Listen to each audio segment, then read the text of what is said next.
E aí galera, tudo bom? A gente vai continuar hoje o estudo sobre Romanos, capítulo 8.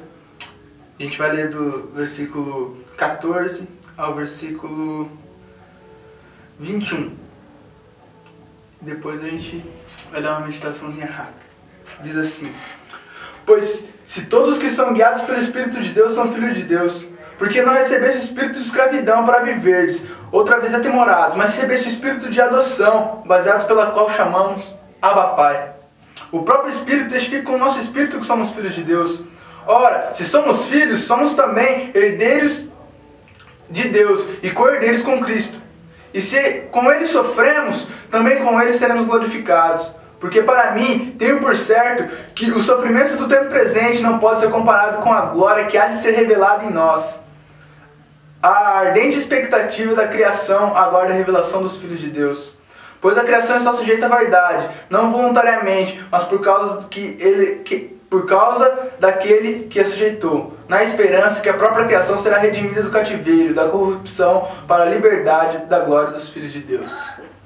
Graças a Deus pela sua palavra.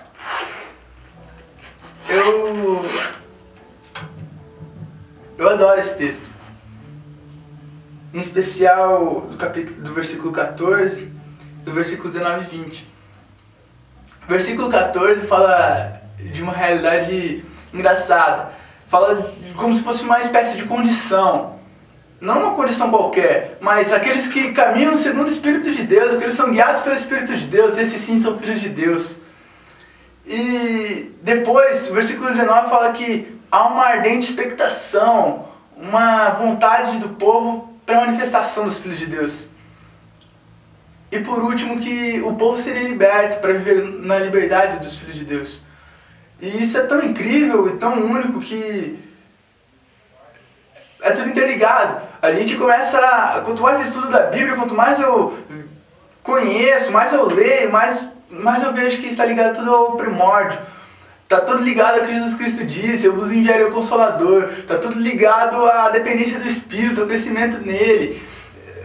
No texto, próprio Romanos 8, um pouquinho mais pra frente, Paulo diz que o próprio Espírito intercede por nós, com gemidos inexprimíveis. Olha que coisa incrível, a gente não sabe orar. E tem que ter alguém para interceder por nós. E se existe esse alguém é o Espírito Santo. Não há nada que intercede por nós além dele.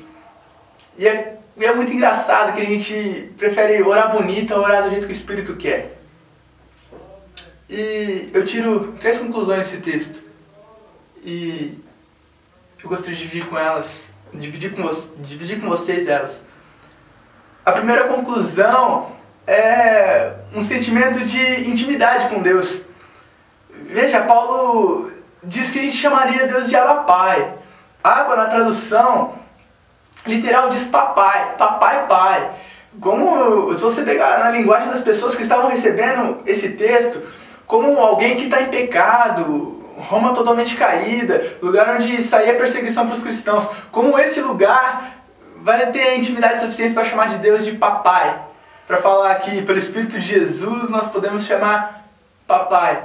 Sendo que o próprio tempo, nesse tempo, esse era o povo que estava começando a perseguir a igreja, que amava Jesus. E é exatamente isso. Ao mesmo tempo que a gente fala de intimidade, Paulo fala de graça. Então Paulo está falando, não tem nada a ver com vocês, tem a ver com o Espírito Santo. Então, é graça sobre graça que gera intimidade. Ou eu entendo que Deus me perdoa por tudo que eu faço, que Deus me ama e que Ele quer ser íntimo meu, ou eu não conheço Deus. Segunda coisa que eu aprendo com esse texto é não uma valorização de um espírito, sei lá, que não conheço, mas é a valorização do Espírito que vai falar coisas que eu já sei. O Espírito Santo vai me falar coisas que eu já sei. Ele vai falar do meu Pai, ele vai falar da intimidade que eu tenho com ele, vai falar da minha vida com ele, vai falar das coisas que eu tenho que melhorar, ele vai falar coisas que eu sei que estão acontecendo comigo e vai revelar o que eu preciso melhorar. Então não vai vir coisas gigantescas, catastróficas, não, vai vir arrozinho com feijão, Uma coisa que a gente esquece é que Deus é simples. A gente fica criando ritual, criando barreira, criando modo, criando um monte de coisa. Deus é simples, Deus só quer seu coração. Só isso. E a terceira e última coisa é que quando a gente entende a simplicidade de Deus, entende graça sobre graça, que gera intimidade com Deus, que gera conhecimento de Deus, que conhece Deus de verdade, isso é o que todo mundo espera, que a gente fale desse Deus que a gente conhece. Não é pra gente falar de um Deus que a gente não conhece direito, mas é falar depois que a gente conheceu. Lembro de se eu não me engano foi de um Stott, que escreveu que pro filho dele: você tem um chamado missionário e não quero ver você sendo rebaixado a um rei.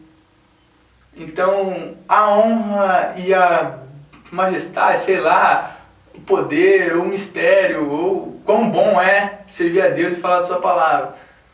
Eu oro e espero ainda conhecer pessoas que tenham vontade de falar de Deus a ponto de perderem sua vida, de dizer: viver é lucro e morrer é lucro e viver é Cristo. Que Deus abençoe vocês. Até semana que vem, que vocês sejam cheios do Espírito Santo.